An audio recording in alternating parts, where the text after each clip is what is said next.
Background Solve Never Limit You, di mana karir development UMN bekerja sama dengan Jobs to Go hari ini, teman-teman. Perkenalkan, nama saya Muti Retno, selaku MC pada hari ini. Untuk penjelasan lebih lanjut, nanti akan dijelaskan oleh moderator kita. Kepada Mbak Elvira, silakan. Selamat pagi teman-teman semuanya. Saya harap keadaannya baik ya hari ini. Gitu. Hari ini sudah hari Jumat memang.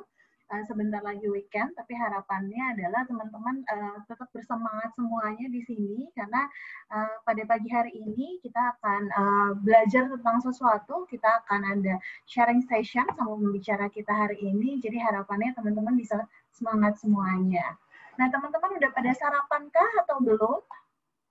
Nah, buat teman-teman yang belum sarapan, mungkin bisa sambil sarapan, atau misalnya bisa disambil apa, tapi saya kepinginnya teman-teman hari ini bisa fokus untuk mengikuti materi yang akan disampaikan pada hari ini. Nah, jadi sebelumnya mungkin perkenalkan dulu, nama saya adalah Elvira Wahyono. Di sini saya adalah perwakilan dari Career Development Center di UMN. Dan hari ini saya akan mendampingi pembicara kita pada hari ini untuk nanti menyampaikan materinya. Nah, jadi pada hari ini nanti kita akan bersama-sama teman-teman selama 1 jam ke depan. Jadi selama 1 jam ke depan nanti akan ada pemaparan, kemudian nanti akan ada sesi tanya jawab. Nah, karena tema hari ini menarik banget, jadi saya harap teman-teman semua di sini nanti bukan cuma bisa ngikutin aja, tapi teman-teman bisa aktif berpartisipasi juga, kayak gitu. Oke, boleh next slide selanjutnya, Kamuti.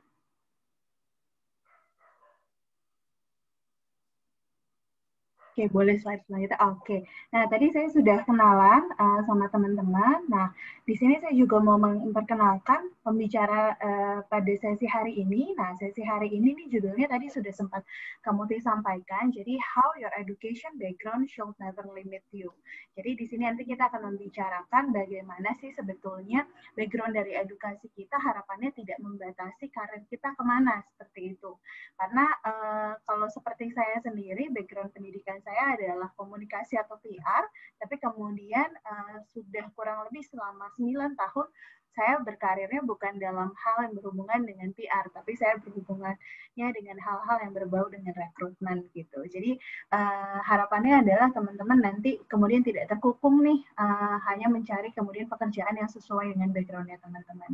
Nah, di sini di tengah-tengah kita sudah bersama kita pembicara kita pada pagi hari ini. Di sini ada Pak Kinart Benedict. Oke, Pak Kinart Benedict dan juga ada rekannya di sini yaitu Pak Junar Asuni. Keduanya adalah tim dari SF Group, tim dari HR GA SF Group. Nah, tanpa berlama-lama lagi, mungkin saya sekedar mempersilahkan Pak Kinart untuk kemudian menyampaikan materinya. Silakan Pak Kinart. Oke, thank you Bu Elvira.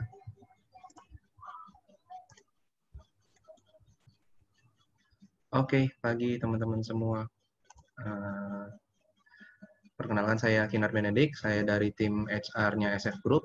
Nanti saya dengan rekan saya Pak Junar nanti akan sharing untuk temanya kita yang hari ini, why your educational background should never limit you. Simpelnya bisa dibilang ini kan problem yang paling sering terjadi nih di mana-mana. Nggak cuma di Indonesia, bahkan di luar negeri pun juga sama. Bahkan paling sering yang di Indonesia dibahasnya lapangan pekerjaannya sempit banget sih. Kenapa lapangan pekerjaannya kecil banget? Kenapa udah kuliahnya jurusan yang paling laku, paling banyak lapangan pekerjaannya, kenapa masih nggak dapat? Terus teman-teman kok banyak ya kayaknya yang kerjanya juga sukses, padahal kuliahnya nggak benar, terus padahal kuliahnya juga nggak sesuai dengan pekerjaannya, tapi kenapa mas bisa kerja dan akhirnya juga ternyata masih bisa sukses? Kenapa sih? Apa sih alasannya? Itu bisa dibilang masih termasuk di temanya kita yang hari ini. Kenapa educational background-nya kita nggak bisa melimit kita, jadi dia nggak bisa membatasi kita untuk mengembangkan diri kita supaya masa depan kita lebih cerah. Oke, yang akan kita bahas hari ini ada 6 poin. Hubungan antara educational background sama karirnya kita, terus mendapatkan pekerjaan di luar dari educational background kita, kemudian potensialnya kita masing-masing. Nanti kita juga ada bahas untuk beberapa contoh-contoh yang udah kami alami sendiri dari tim HR, dan ada beberapa contoh juga yang dari luar SF Group, kemudian bekerja di luar dari educational background yang menurut dari tim HR-nya SF Group. Kemudian apa aja yang harus dipersiapkan untuk bisa bekerja dengan educational background kita yang berbeda dengan karirnya kita nantinya. Oke, next kita bahas dulu hubungannya. Jadi educational background kita ini memang bisa mempengaruhi karirnya kita, karena memang ada beberapa perusahaan banyak banget yang selalu mintanya, oh kalau posisi ini harus lulusan S1 ini nih, atau harus D3 yang ini nih, pokoknya harus sesuai, nggak mau tahu, nggak boleh beda. Ada beberapa yang kayak begitu. Tapi ternyata banyak banget perusahaan yang masih mau menerima para pekerja yang educational background ini sebenarnya nggak gitu penting. Biasanya ditulisnya cuma minimal S1, minimum D3, tapi dia nggak tulis fakultasnya apa. Dia tidak minta jurusannya harus manajemen kah, harus akuntansi kah, atau mungkin harus teknik elektro kah. Biasanya mereka akan selalu open. Beberapa perusahaan memang ada yang harus banget, misalnya kayak accounting, dan memang di bidangnya ini perpajakan. Jadi memang nggak mau mereka pasti pencarinya orang-orang yang accounting. Tapi nggak menutup kemungkinan juga ada beberapa orang yang tidak kuliah accounting tapi sudah bekerja sebagai accounting. Itu juga ada karena pengalaman mereka sudah jauh lebih banyak. Mungkin mereka dari sekolah sudah mulai bekerja di bidang accountingnya itu. Kemudian, kenapa sih kok perusahaan itu berani banget terima mereka yang educational background-nya nggak accounting, terus kenapa bisa diterima bekerja sebagai accounting, padahal lulusannya itu beda banget sama pekerjaannya dia ini. Simpelnya, perusahaan itu menilai setiap orang ini potensinya itu selalu ada. Kemudian, orang-orang yang educational background-nya itu berbeda dengan karirnya, biasanya itu lebih kreatif, mereka lebih critical thinking, dan mereka bisa think out of the box. Simpelnya kayak gitu. Jadi mereka bisa selalu mencari solusi yang berbeda dengan orang-orang yang educational background-nya itu sesuai dengan karirnya. Contohnya, nanti kita akan bahas di bagian real case example-nya kita nantinya. Oke, aku next dulu. Hey, it is okay to get a job outside your educational background. Kenapa? Karena di tahun 2017, Menteri Tenaga Kerja kita, Hanif Dakiri, bilang perkembangan pekerjanya kita ini bisa dibilang cuma 37%-nya yang bisa melanjutkan karirnya yang sesuai dengan educational background-nya dia. Ada 63% di luarnya yang bekerja dan nggak sesuai dengan dengan kuliahnya mereka, dengan sekolahnya mereka. Itu benar-benar bisa dibilang solusi yang terbaik sebenarnya. Bukan problem, tapi bisa dibilang ini salah satu solusi yang terbaik untuk membantu kita bekerja dan membuka mata para perusahaan yang selama ini merekrut maunya tuh cuman pokoknya harus sesuai dengan educational background baru bisa masuk ke posisinya ini. Kalau misalnya ditanya kenapa sih nggak dipakai data yang tahun 2020 ini, kalau 2020 ini bisa dibilang nanti nggak terlalu valid lagi. Kenapa? Karena di tahun ini kita kena pandemi, banyak yang kena PHK, banyak yang masih cari kerjaan lagi, dan akhirnya justru mendukung teman-teman yang bekerjanya teman-teman yang educational background-nya tidak sesuai dengan posisi yang sedang ditawarkan itu. Oke, next. Ini ada tambahan juga dari Jobstreet. Sebelum pandemi bisa ada 30.000 lowongan lebih saat pandemi. Lowongannya cuma 15.000. Jadi bisa dibilang ini kepotong setengahnya. Sebelum pandemi, satu loker biasanya 400 sampai 600 pelamar. Saat pandemi, satu loker bisa ada 2.000 sampai dengan 3.000 pelamar. Jadi ini kenapa tadi aku bilang kalau yang 2020 kita nggak bisa jadikan sebagai patokan, karena kondisi sekarang bisa dibilang sudah sangat berbeda sekali, dan bahkan bisa dibilang lebih mendukung kita yang educational background-nya ini tidak sesuai dengan karir yang sedang kita cari. gitu. Next-nya, di SF Group sendiri, 50% dari kru-nya kita ini semuanya bekerja di luar dari educational background-nya dia. Bisa dibilang semuanya, ada yang bahkan bertolak belakang. Contohnya misalnya kayak Pak Junar. Pak Junar itu pertama kalinya dia join ke SF ini, dia itu masuknya sebagai video editor. Beliau ini lulusan psikologi, tapi dia masuknya ke video editing. Itu kan jauh banget. Bahkan ada satu dari timnya Bubble Hacks, dia lulusan kriminologi, end up di sini dia jadi graphic design. Itu kan benar-benar jauh banget, tapi memang passionnya itu ada di graphic designer. Gitu. Bahkan yang di sini 30% dari 50% yang educational background-nya ini bertolak belakang, 30%-nya itu sudah jadi senior. Oke, next. You are more than what you think. Kalau misalnya memang passion-nya ini di writing, saya sarankan sekarang juga start untuk belajar writing. Kalau misalnya memang untuk desain, berarti start untuk belajar tentang desain. Sebisa mungkin kita bekerja itu sesuai dengan passion-nya kita, bukan cuma sekedar kerja ya kerja aja, karena yang penting dapat duit deh, yang penting ada kerjaan dulu deh, yang penting ada kerja dulu deh. Aku sarankan jangan selalu seperti itu, karena sebetulnya lebih baik kalau kita bekerja sesuai dengan passion-nya kita. Kenapa harus sesuai dengan passion-nya kita? Karena pekerjaan yang sesuai dengan passion-nya kita ini, kita akan selalu lebih enjoy daripada pekerjaan yang kita cuma taunya, oh pokoknya kerja deh biar ada duit deh, pokoknya bisa bayar kosan deh, pokoknya bisa bayar kebutuhan sehari-hari deh. Yang ada itu nanti kerjanya kita malah jadi beban, bukannya jadi apa ya namanya ya, bukannya jadi bekal supaya kita bisa bangun masa depannya kita, supaya kita bisa kejar cita-citanya kita.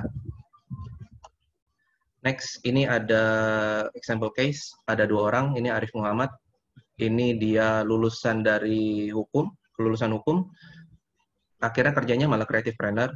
Lalu ini Tasya Farasya, mungkin teman-teman banyak yang udah kenal, ini influencer di YouTube, dia majornya itu di dokter gigi, end up dia jadi makeup artist dan beauty influencer.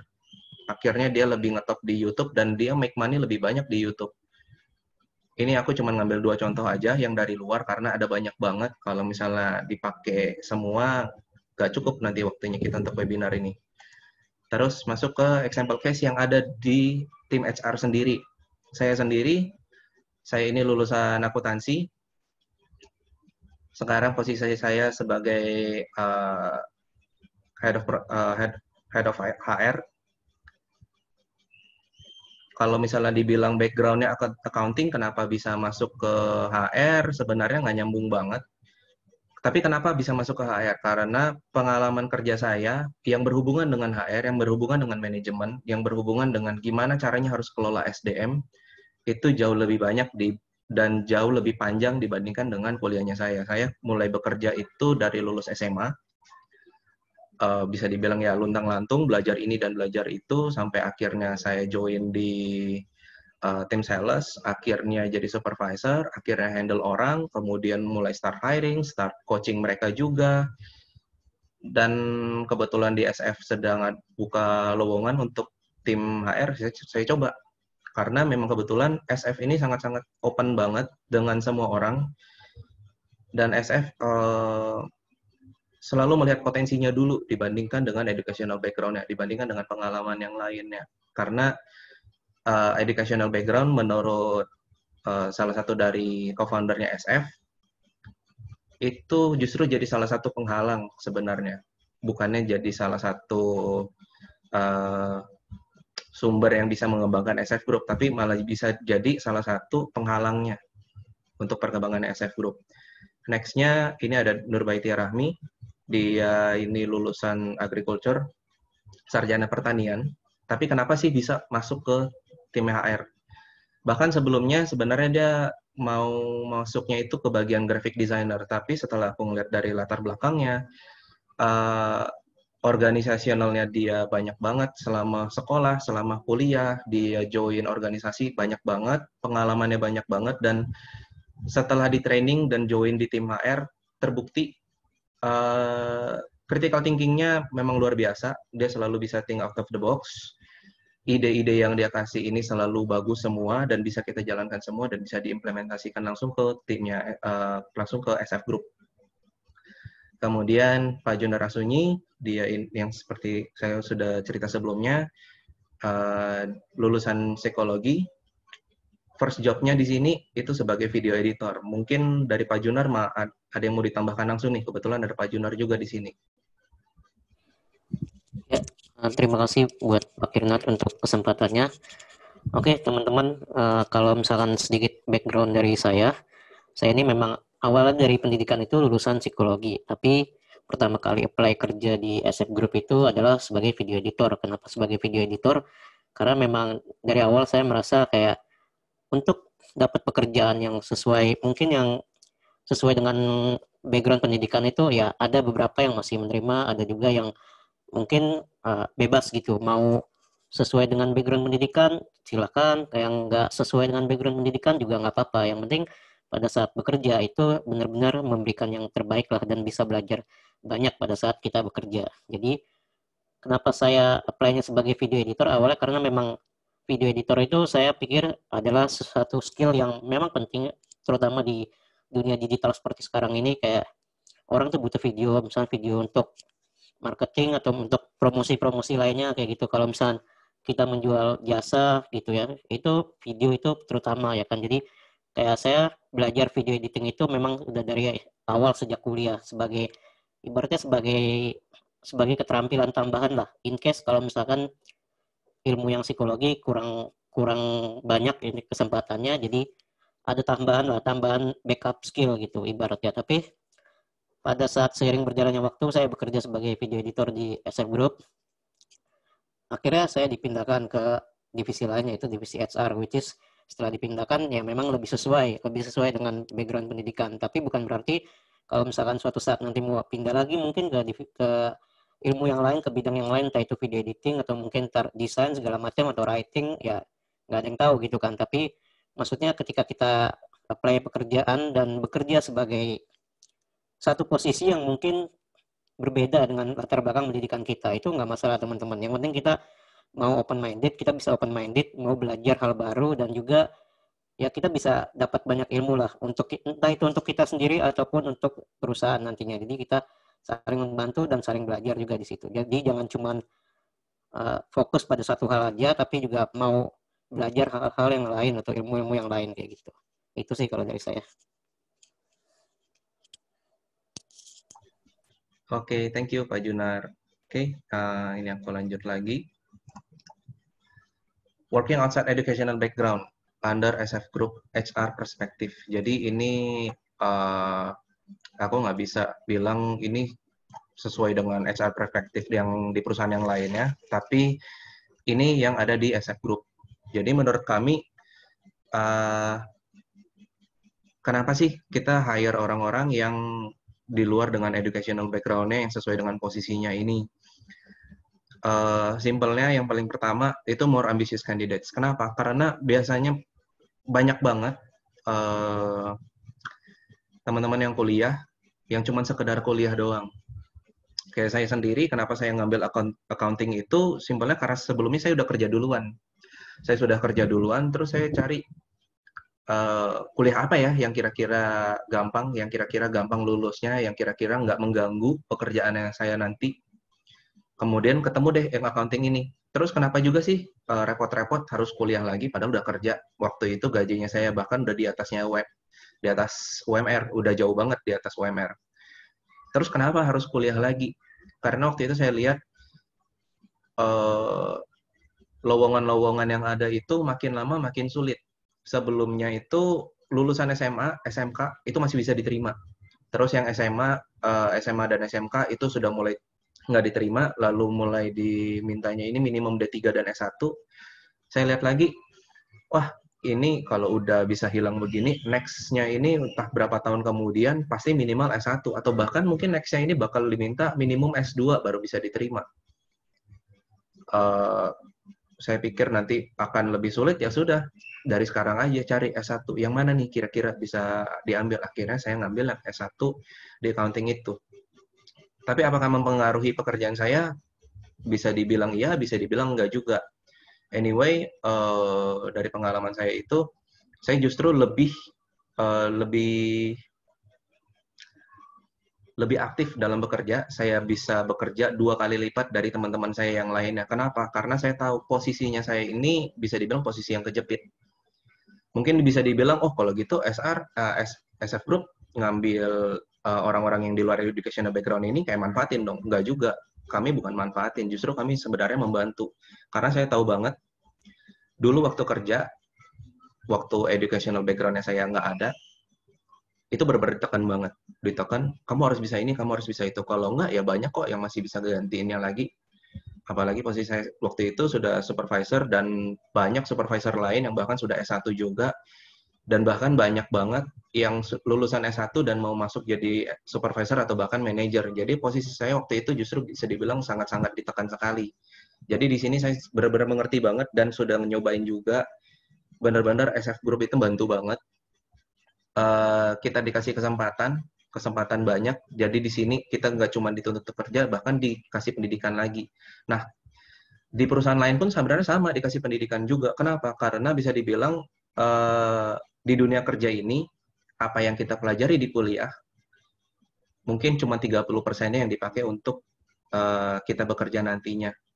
Makanya di SF Group pun bisa berani untuk menerima teman-teman yang di luar dari educational background untuk posisinya itu, karena kita tahu nantinya pun kita akan harus mendidik setiap kandidat yang baru itu lagi. Jadi kita nggak terima blok-blok, oh ini lulusan dari ini nih, udah pasti bagus nih. Nggak, karena kenyataannya 80% yang selama ini sudah saya coaching di SF Group ini, itu selalu menerima hal yang baru, dan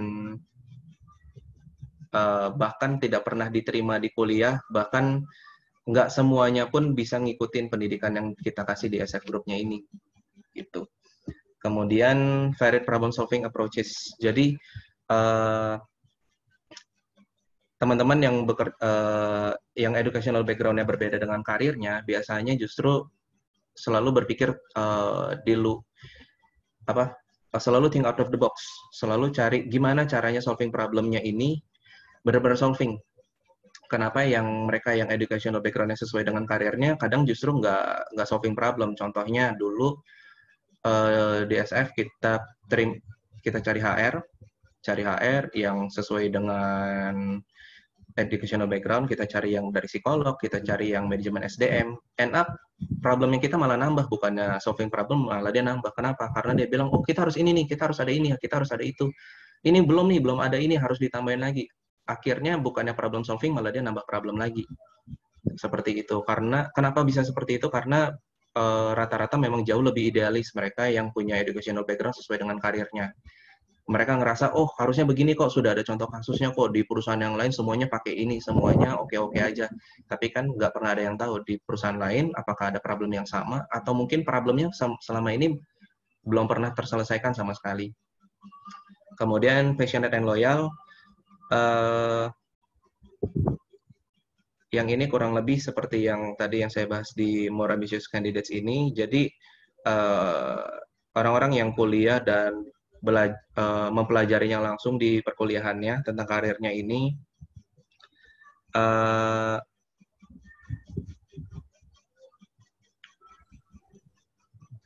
biasanya mereka selalu mengejar idealismenya mereka.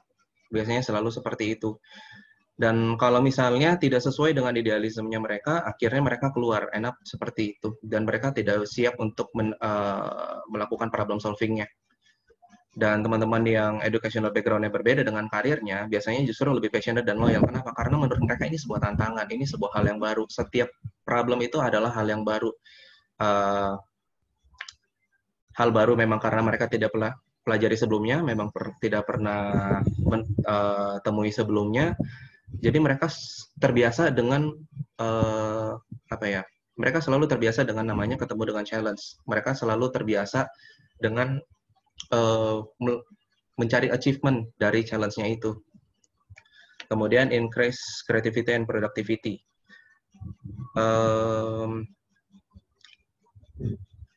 Yang di sini kalau misalnya kita sudah punya educational background, biasanya kita kan akan terlimit dengan apa yang sudah ada sebelumnya, contoh-contoh yang sudah ada sebelumnya. Akhirnya enak kita nggak, ya bisa dibilang sama dengan poin yang kedua, tidak terbiasa untuk membuat sesuatu hal yang baru, seperti itu. Kemudian help increase profits. Help increase profits, kenapa bisa increase profits? Seperti poin yang ketiga tadi, teman-teman yang educational background-nya tidak sesuai dengan karirnya, biasanya justru lebih kejar ke passion-nya mereka. Mereka kejar passion-nya mereka selalu mencoba untuk overcome challenge-nya mereka, overcome challenge yang mereka temui, dan challenge-challenge yang ada di setiap perusahaan, di setiap bisnis, itu pasti untuk mengejar profits. Simpelnya seperti itu. Kemudian well-rounded individual. Nah, kenapa bisa well-rounded individuals nih? Karena educational background-nya nggak sesuai dengan karirnya. Akhirnya mereka harus belajar ini dan belajar itu. Banyak banget yang harus dipelajari. Akhirnya bisa dibilang setiap individualnya akhirnya bisa melakukan semuanya. Mereka seperti Pak Junar tadi cerita, di sini SF Group kita bisa dipindah-pindah posisinya, bisa dipindah bukan sekedar posisi tapi juga divisinya. Akhirnya jadi tahu, oh kalau di divisi ini saya bisa belajar ini nih, jadi bisa belajar hal yang baru. Akhirnya bisa dibilang bisa melakukan semuanya. Kenapa? Ini salah satu contoh kenapa kita jadi punya well-rounded individuals. Oke, next. Ini hal-hal yang harus dipersiapkan untuk bekerja, untuk mengejar karir kita yang tidak sesuai dengan educational background kita. Pertama, figure out what matters most.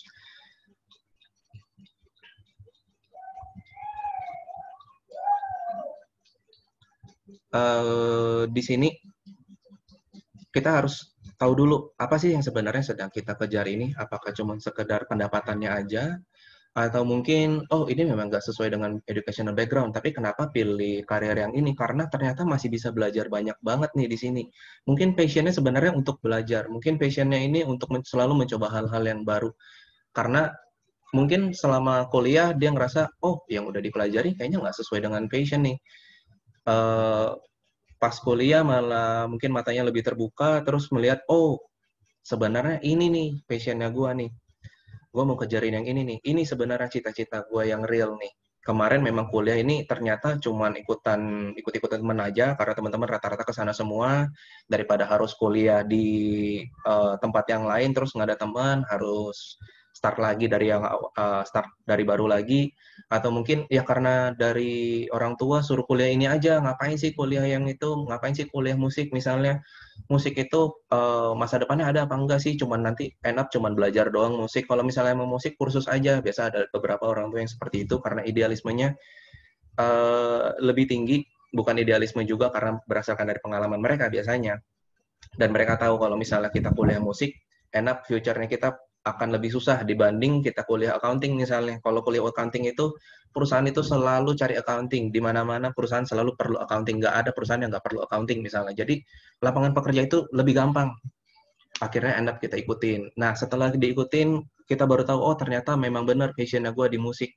Setelah pelajarin lagi, oh ternyata gue bahkan bisa jadi guru musik. Ini salah satu dari figure out what matters most. Kemudian embrace your past. Embrace your past, seperti yang tadi kita bilang, educational background-nya berbeda. Tapi ini bukan jadi sumber kita nggak bisa, educational background kita ini bukan jadi penghalangnya kita untuk mendapat pekerjaan yang baru itu. Bukan jadi penghalang kita untuk meniti karir yang baru.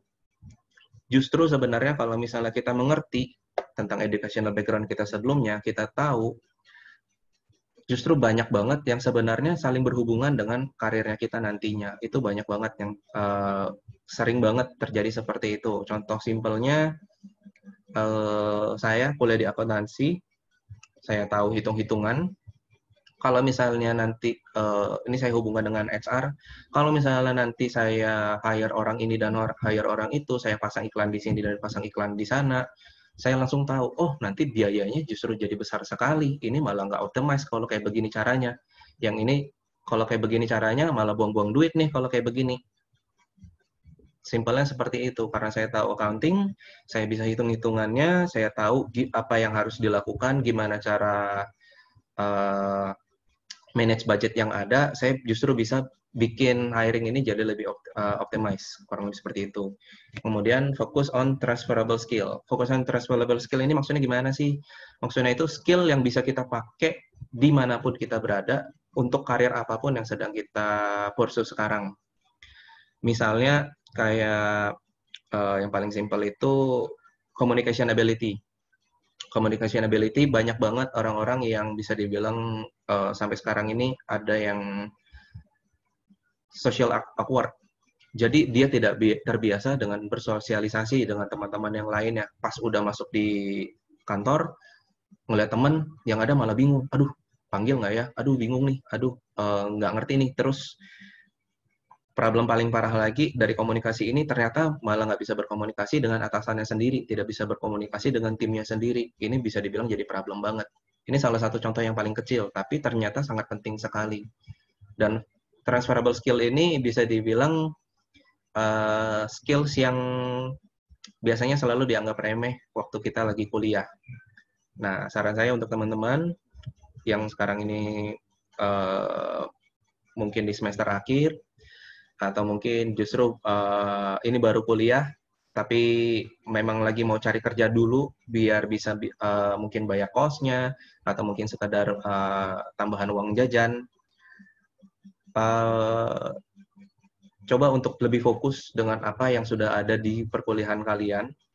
Biasanya hal-hal yang sangat remeh itu justru sangat penting sekali nantinya untuk pekerjaan nanti. Gitu. Kemudian yang terakhir, bukan yang terakhir, ini yang keempat ini continue learning. Artinya sampai kapanpun kita akan selalu belajar, jangan bosan untuk belajar. Saya sendiri yang di SF ini saya sudah 2 tahun di sini. Dalam 2 tahun ini saya selalu belajar terus, nggak ada berhenti-berhentinya. Bahkan ada beberapa, saya bilang tadi pengalaman saya sebelumnya itu di dunia sales, saya di dunia marketing. Bahkan di HR sekarang ini pun saya masih belajar tentang ilmu marketing. Karena apa? Karena dunia kita ini nggak berhenti berputar. Selalu ada inovasi terbaru. Kita pasti akan selalu belajar. Jadi jangan pernah stop belajar, jangan pernah bosan untuk belajar. Itu paling penting banget. Kenapa saya taruh di poin yang terakhir? Karena ini yang memang paling penting. Kenapa yang paling penting nggak di pertama? Karena yang paling terakhir ini justru yang nantinya akan selalu diingat sama teman-teman. Hopefully masih diingat terus nantinya. Oke.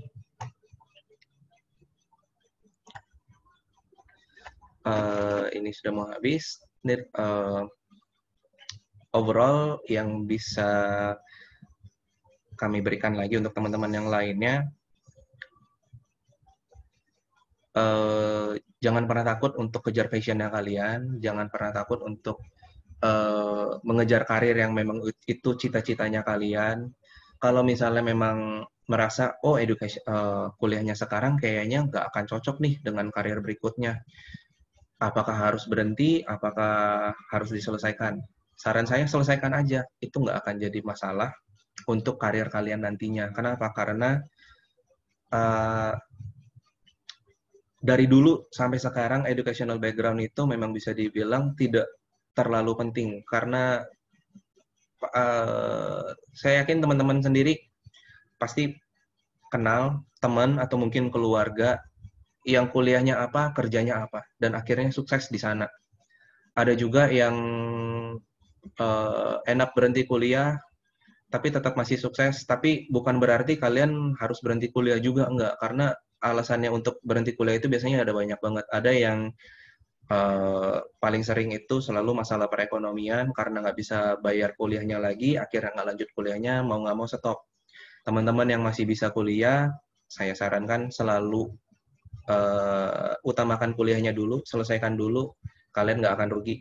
Itu juga saya pernah temui sebelumnya, apalagi saya yang sudah bekerja, saya justru lebih memilih kerja akhirnya pas di semester akhir, waktu udah tinggal ngerjain skripsi doang.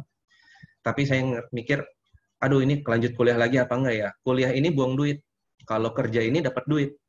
Mentingin yang mana dong? Mentingin yang kerja kan, karena kerja dapat duit. Tapi saya pikir lagi ke depannya lagi, saya pasti perlu gelarnya ini sampai kapanpun, untuk karir apapun yang akan saya ambil nantinya. Dan yang perlu diingat lagi, untuk kedepannya nanti kita pun pasti selalu perlu yang namanya transferable skills. Transferable skills ini kayak yang tadi saya sudah bilang, ini akan kita dapatkan dimanapun kita berada. Bisa jadi dari kuliahnya kita sekarang, bisa jadi pas nanti sudah mau bekerja nantinya. Jadi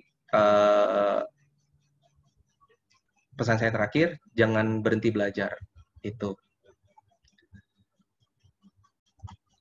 Oke, sekian dari kami. Ada yang mau ditanyakan mungkin? Oke, terima kasih banyak nih Kak Kinar atas pemaparannya. Jadi tadi kalau boleh saya sedikit simpulkan, berarti yang disampaikan adalah bahwa teman-teman yang mungkin sekarang nih kuliahnya itu ternyata nggak sesuai dengan passion-nya, apakah karena waktu itu memang terpaksa pilih jurusan tersebut, atau dipilihkan orang tua, atau kemudian salah menganalisis waktu itu apa yang diinginkan gitu. Berarti jangan kemudian patah semangat di sini ya Kak Kinart ya, karena lebih baik diselesaikan seperti itu. Karena nanti pada saat masuk ke dunia kerja sebetulnya terbuka cukup luas ya kesempatan untuk nanti teman-teman mulai kemudian mencari pekerjaan yang sesuai dengan passion-nya.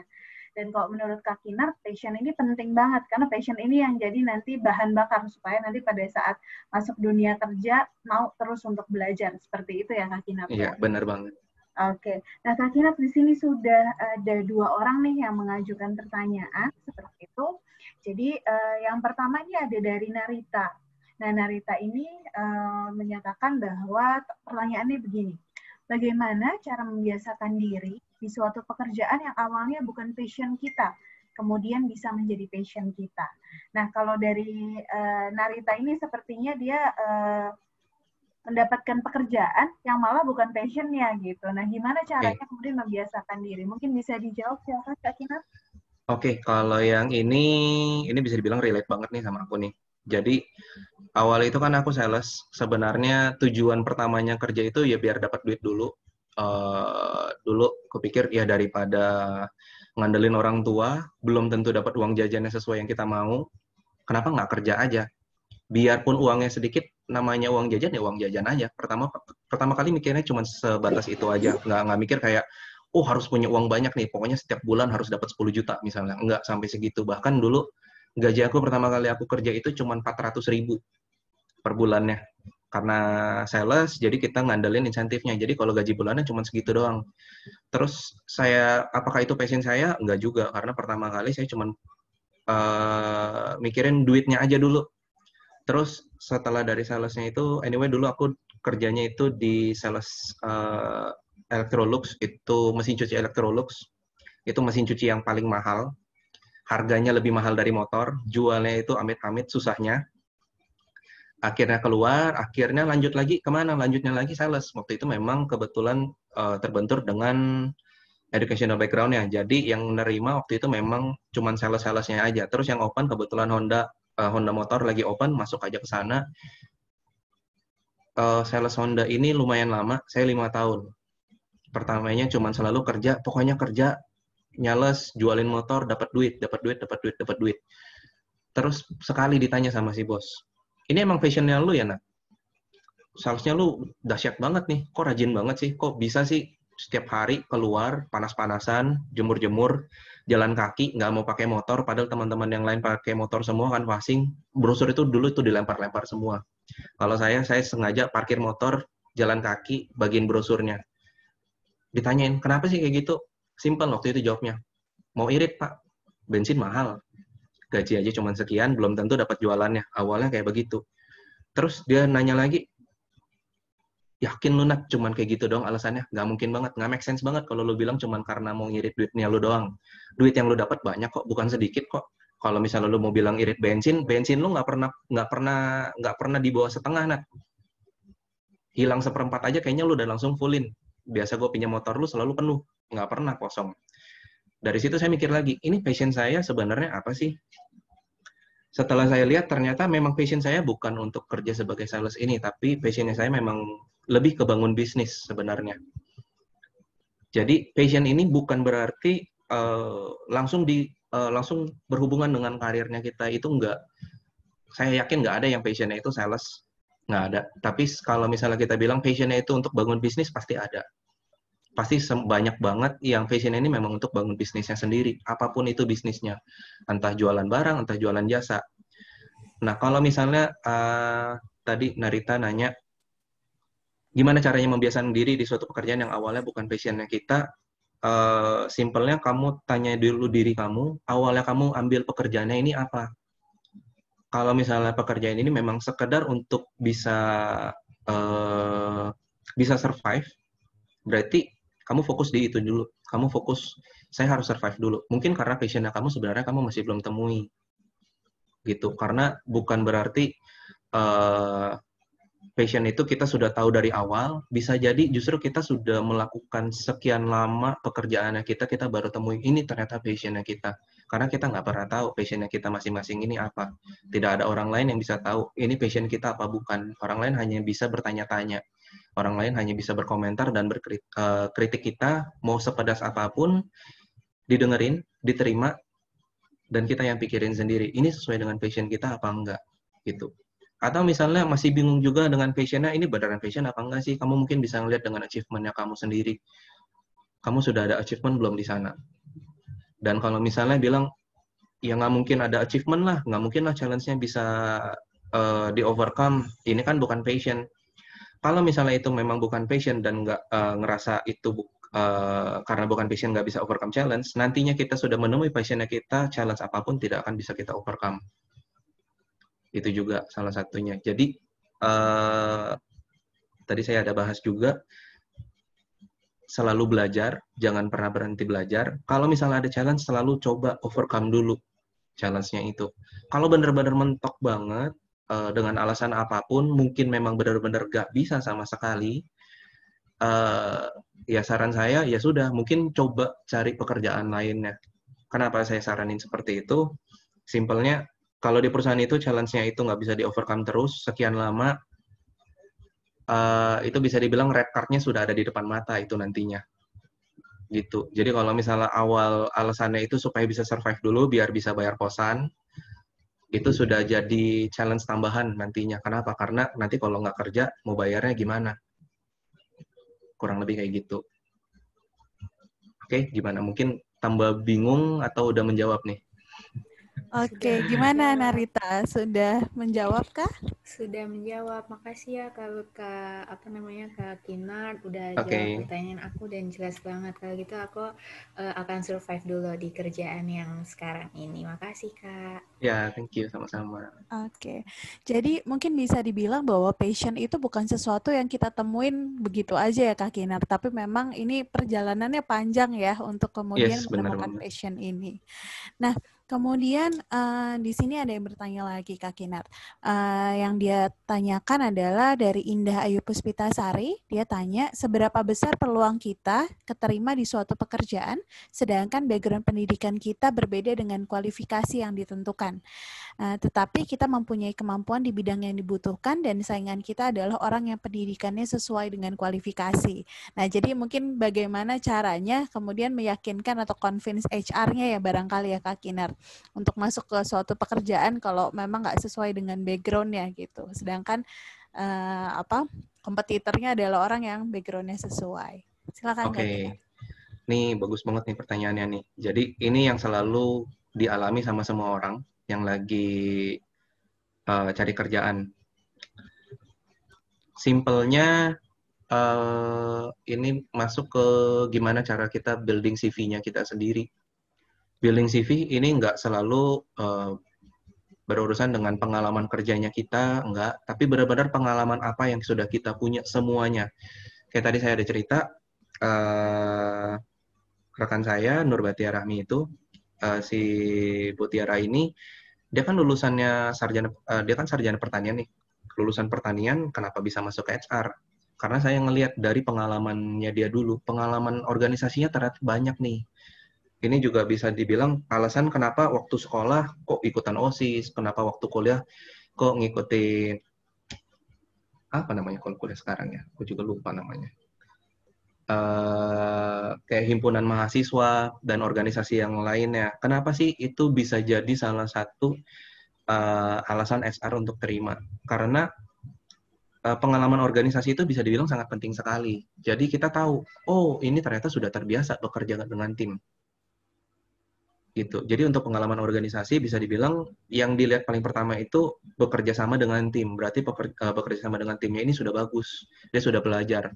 Walaupun misalnya kita nggak tahu bagus apa enggaknya event yang mereka buat, tapi at least kita tahu dia sudah belajar. Dan kita bisa ngeliat lagi, oh berapa banyak organisasi yang dia ikutin. Oh ternyata banyak banget. Berarti memang passionnya untuk bekerja sama dengan tim ini bagus banget. Dan bisa dilihat lagi, organisasinya banyak banget, macam-macam, artinya dia juga siap untuk belajar. Gitu. Kemudian kualifikasi apa lagi sih yang kita perlukan? Kalau di SF kami sih selalu kasih real case study, kita tanyakan, ini bisa kita lagi ada kasus ini nih, ada solusinya apa enggak? Biasanya perusahaan-perusahaan yang seperti itu selalu ready untuk terima teman-teman yang educational background-nya berbeda. Dan kalau misalnya dia nggak minta real case study itu, biasanya akan minta portofolio kalian ada nggak? Misalnya mau masuk sebagai writer, udah pernah bikin blog belum? Ada blognya nggak? Pasti akan dicek blognya. Kemudian, oh ternyata ini sekarang ini graphic designer, sudah pernah ngedesain apa aja? Kita kasih lihat desain-desain yang selama ini sudah pernah dibuat.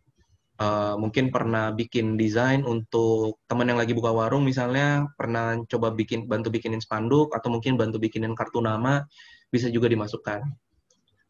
Coba di search aja di Google, banyak banget sekarang gimana caranya bikin blog. Terus kalau misalnya untuk desainer bahkan biasanya nggak selalu bikin bentuknya PDF, ada juga yang pakai blog, mereka taruh, teman-teman bisa cari di Google, itu semua bisa dipelajari gimana caranya bikin portofolionya itu, karena portofolio itu sangat penting sekali. Ini juga salah satu cara gimana kita bisa kasih tahu ke company-nya itu kita punya kualifikasinya, walaupun pendidikan yang kita ini berbeda dengan posisinya itu. Kurang lebih kayak gitu. Oke.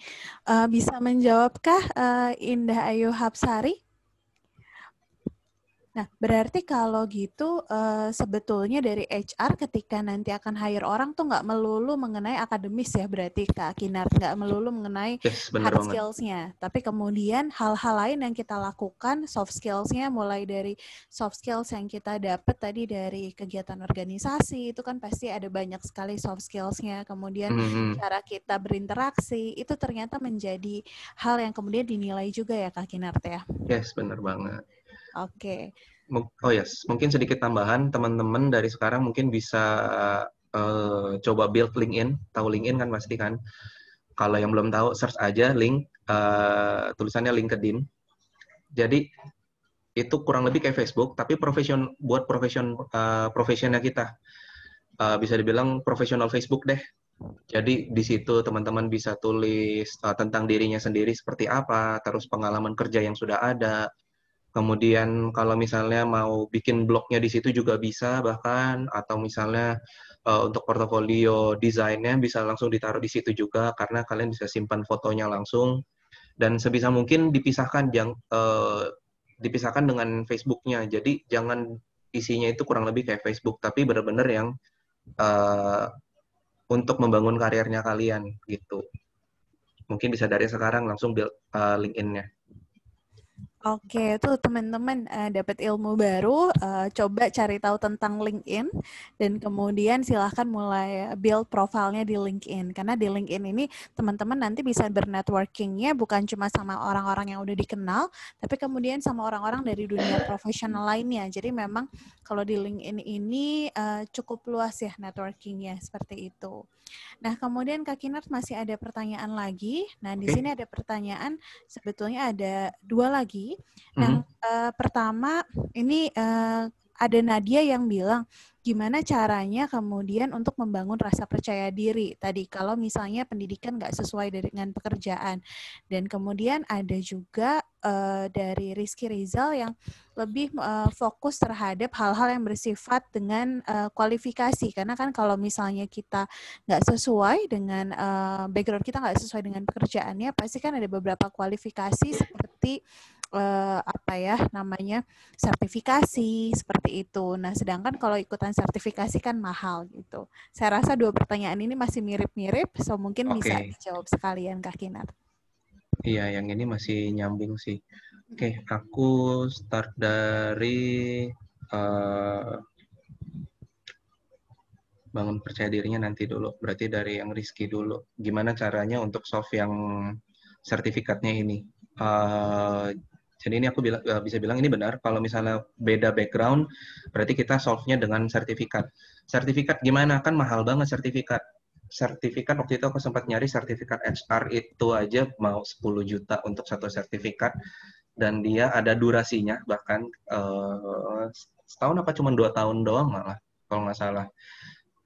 Anyway, itu mahal banget. Tapi apakah worth it? Aku bisa bilang itu sangat worth it banget.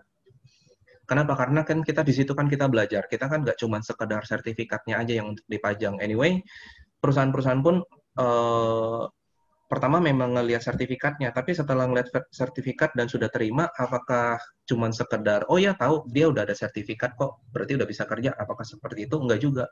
Pasti akan dilihat, ini sertifikatnya beneran apa enggak nih? Jangan-jangan kemarin cuma beli sertifikat doang. Karena gelar kuliah pun, gelar S1, kalau misalnya kita mau beli pun, kita bisa beli sampai dengan profesor sebenarnya. Kita tinggal keluarin duit, udah dapat gelarnya. Ya kan? Tapi untuk pendidikannya kita sama sekali nggak ada. Jadi, bisa dibilang sertifikat solving problem, bisa juga enggak. Karena balik lagi dengan apa yang sebenarnya kita dapat dari sertifikatnya itu, dari pelatihannya itu kita dapat apa sebenarnya. Kita benar-benar bisa bekerja apa enggak. Kalau untuk awal doang mungkin iya. Dan kalau misalnya memang mau fokus di sertifikatnya dulu, sekarang ini banyak kok sertifikat yang free. Cari di Google, dari Google apa namanya? Sebentar, aku bantu cari dulu.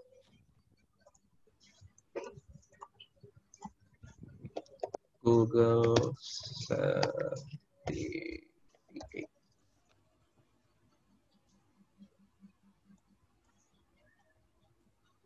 Nah nih, Google Career Certificate. Jadi bisa belajar dari sini nih.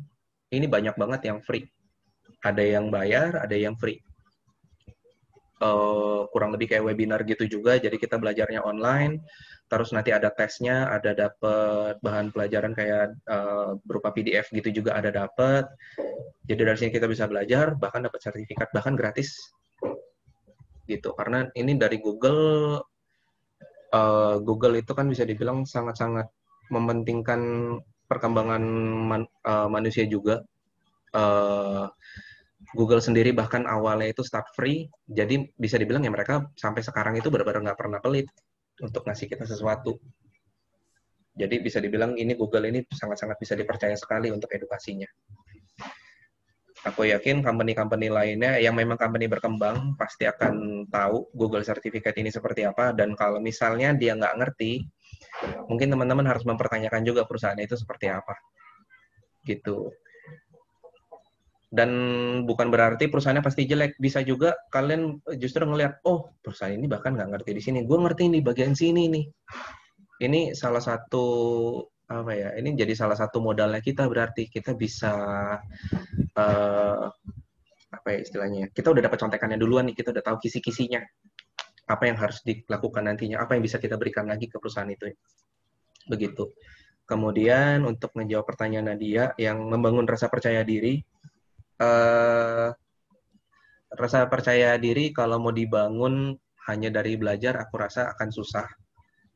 Karena namanya PD itu bukan sesuatu yang bisa diambil, tapi sesuatu yang harus kita bangun sendiri. Mungkin bisa pakai latihan, mungkin kayak coba ngobrol dengan teman-teman yang sekarang ini,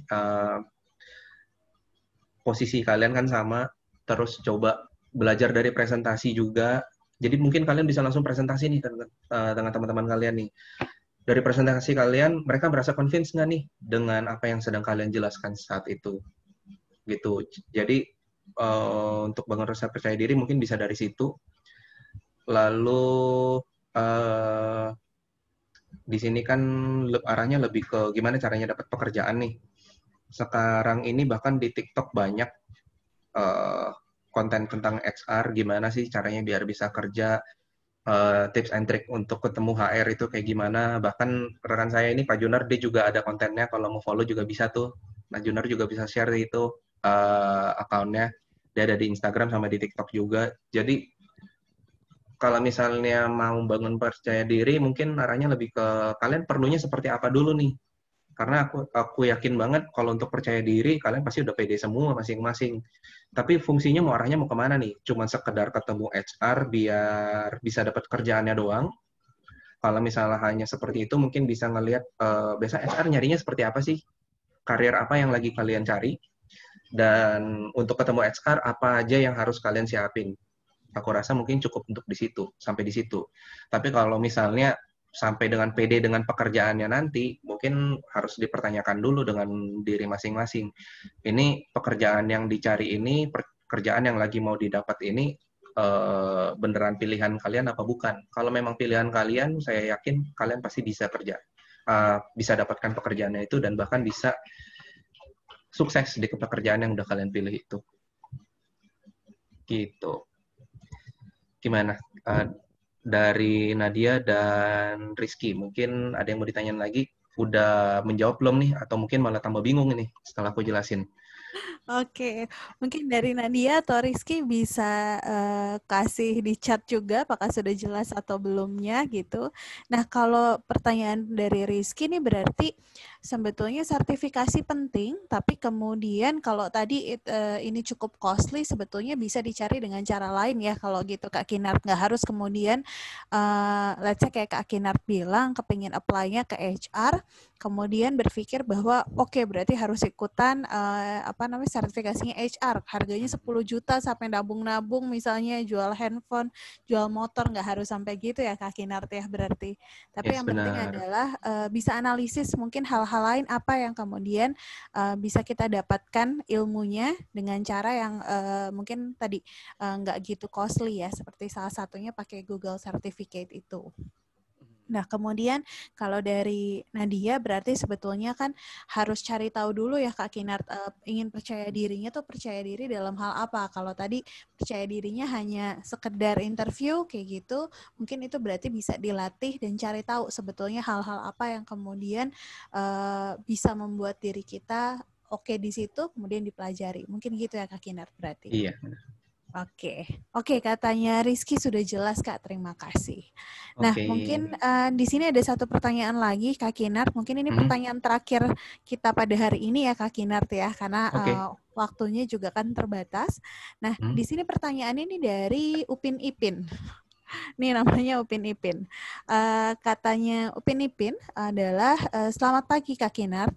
Dari penjelasan Kak Kinart tadi, apakah soft skill bisa dibilang lebih baik daripada hard skill untuk fresh graduate atau yang baru pengalaman 1 tahun? Terima kasih. Katanya seperti itu Kak Kinart. Oke. Untuk soft skill bisa dibilang lebih baik dari hard skill. Menurut aku sih kayaknya nggak selalu seperti itu. Sebenarnya soft skill sama hard skill itu bisa dibilang berbanding sama aja.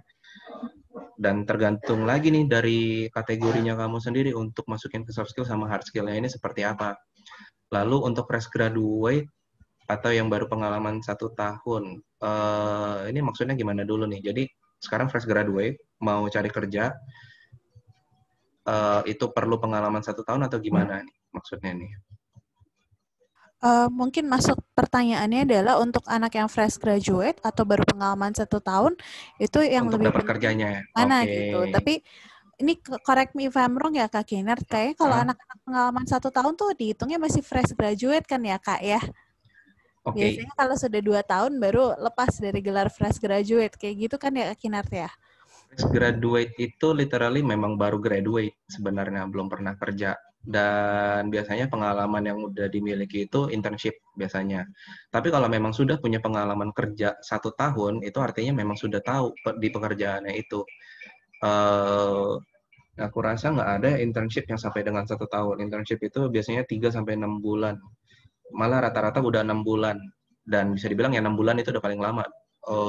Terus juga tergantung dari company-nya lagi. Kalau dari kami sendiri sih, sebenarnya untuk internship, kalau memang sudah mau fokus, ya kita langsung masukin ke junior. Terus yang cuma 3 bulan itu malah biasanya apprenticeship itu kurang lebih kayak unpaid internship. Lalu untuk soft skill sama hard skill-nya. Soft skill sama hard skill-nya ini maksudnya yang kayak gimana dulu nih? Biar sama frekuensinya dulu nih, nanti aku beda lagi jelasinnya. Oke, mungkin yang namanya Upin Ipin bisa kemudian di-unmute, kemudian bisa menanyakan secara langsung supaya lebih jelas. Seperti komunikasi katanya.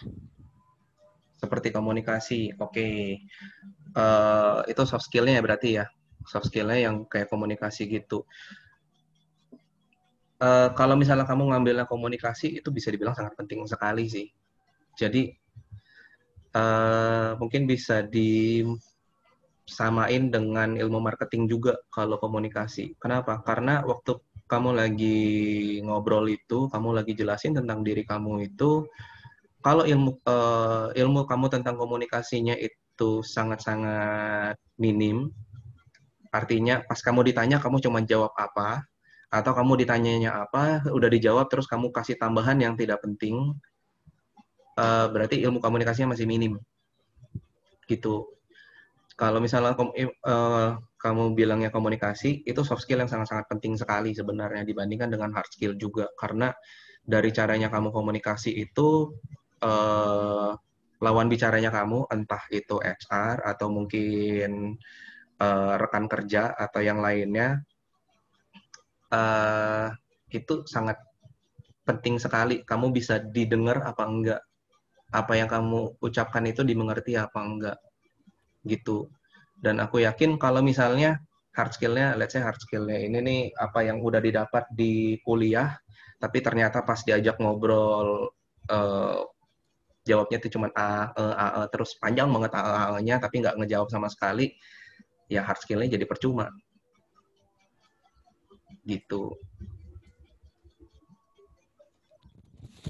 Oke, semoga bisa menjawab ya untuk Upin Ipin nih jawabannya Kak Kinart kayak gitu. Mungkin sih saran Upin Ipin bisa digunakan nama aslinya saja karena kan di sini kita belajar bareng nih gitu. Jadi supaya nanti misalnya kan belajar bareng di sini ini part dari networking kita juga ya Kak Kinart ya kayak gitu. Iya, jadi benar. nanti bisa kenal namanya, siapa tahu nanti path kita cross satu sama lain kayak gitu. Jadi nanti mungkin Kak Kinar ketemu terus inget, oh ini anak yang waktu itu nanya nih di acaranya Jobs to Go dan CDC UMN seperti itu. Oke, kemudian nih ternyata ada satu lagi pertanyaan Kak Kinar masih berkenan? Gak apa-apa? Nggak masalah. Oke, baik. Ini satu pertanyaan ini beneran yang terakhir ya teman-teman. Jadi saya ingin bertanya, lebih baik sertifikat has completed bootcamp training atau portfolio hasil dari bootcamp training yang telah diikuti. Oh, mungkin maksudnya Muhammad Ibnu ini pernah mengikuti bootcamp training. Mungkin yang disampaikan pada saat mendaftar apakah sertifikatnya atau portfolio dari hasil bootcamp-nya. Lebih baik yang mana Kak Kinart nih? Kalau dari kami sih, jujur aku sih nggak pernah mentingin kayak sertifikat begitu, karena aku lebih pentingin pengetahuan apa yang sudah didapat dari sertifikatnya itu. Jujur aku nggak pernah ngeliatin kayak, oh ada sertifikatnya ini banyak banget di CV-nya. Aku nggak ngeliatin satu persatu seperti itu, karena aku mau tahu dari sertifikat itu kamu pelajarinya apa sebenarnya. Dan aku yakin kalau untuk perusahaan yang lain pun pasti mereka akan minta kayak portofolio hasil dari bootcamp trainingnya itu dibanding hanya sekedar dari sertifikat yang kamu kasih. Sertifikat kan artinya cuma satu lembar kertas itu, ada dari badan tertentu, kemudian ada namanya kamu, sudah completed training ini, mempelajari beberapa poin. Kadang malah nggak ditulisin poin-poin apa yang sudah dipelajari di sana. Kalau memang misalnya udah ada poin-poin yang sudah dijelaskan di sertifikat, aku rasa portofolio hasil dari bootcamp nggak perlu ditambahkan, karena sudah ada poin-poinnya yang dijelaskan di sertifikatnya itu. Kemudian, kenapa harus dikasih lihat portofolio hasil dari bootcamp trainingnya itu? Karena ada beberapa badan yang sekarang ini bilang, ikut training ini nih, nanti dapat sertifikat, ikut training ini, nanti dapat sertifikat. Tapi ternyata badannya ini sendiri masih dipertanyakan, mereka punya kualifikasinya nggak untuk keluarin sertifikat. Ada beberapa yang seperti itu juga, karena apalagi zaman sekarang banyak banget tawaran kayak, ikut webinar nih, nanti dapat e-sertifikatnya. E-sertifikatnya dari mana dulu nih? Belum tentu bisa dipakai soalnya e-sertifikatnya.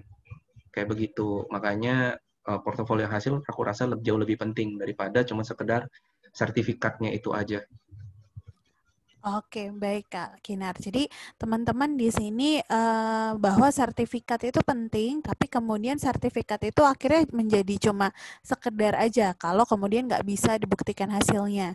Jadi lebih baik sebetulnya adalah bisa menyampaikan pembelajaran apa yang didapatkan pada saat kalian proses mendapatkan sertifikatnya. Jadi kalau untuk menjawab pertanyaannya Ibnu tuh lebih baik adalah portfolio dari hasil bootcamp-nya saja, seperti itu. Iya. Oke. Katanya terima kasih banyak, Kak. Sama tambahan dikit, sebagai contoh juga, sertifikatnya ini nanti dipertanyakan apa enggak. Contohnya, misalnya kamu dapat sertifikat dari SF Group nih, mungkin nanti orang akan lebih percaya karena kamu dapat dari SF Group itu, dibanding dengan aku yang kasih sertifikat itu sendiri ke kamu. Tiba-tiba ada namanya Kinar Benedict, kasih sertifikat ke Muhammad Ibnu Wijaya. Orang pasti akan bingung, ini Kinar siapa, kok dia bisa kasih sertifikat seperti ini. Kurang lebih kayak begitu.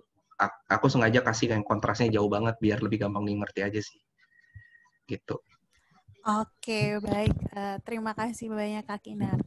Nah, teman-teman di sini saya mau mengingatkan lagi bahwa di sini ada form evaluasi yang teman-teman bisa isi gitu. Jadi teman-teman bisa lihat di sini di chatnya sudah ada linknya yang bisa kemudian diakses gitu. Jadi teman-teman bisa kemudian menuliskan hasil evaluasi hari ini seperti apa. Dan khusus untuk teman-teman yang dari Universitas Multimedia Nusantara bisa dilengkapi dengan NIM-nya karena nanti akan mendapatkan SKKM ilmiah dan penalaran dari kegiatan ini. Nah, Kak Kinart, ini waktu kita kebetulan sudah 1 jam, sudah habis seperti itu, jadi kita harus berpisah di sini. Okay. Nah, terima kasih banyak Kak Kinart atas sharing-sharingnya. Saya rasa pasti ini sangat insightful buat teman-teman yang bergabung pada hari ini. Jadi di sini tersisa ada 89 orang, tapi kayaknya tadi jauh lebih banyak. Saya sempat lihat ada sekitar 100-an orang lebih.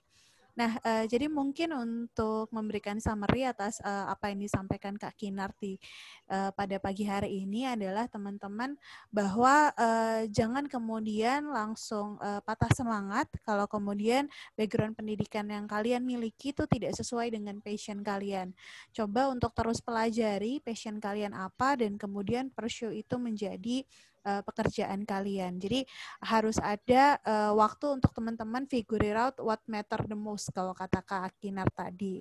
Dan kemudian sepanjang perjalanan ini pada saat kuliah dan mencari pekerjaan, jangan lupa untuk kemudian terus mengasah kemampuan, tapi fokuskan diri pada skill-skills yang transferable. Jadi bukan skill yang hanya bisa dipakai pada satu bidang tertentu aja, tapi skill yang kemudian bisa berguna untuk hal-hal lainnya.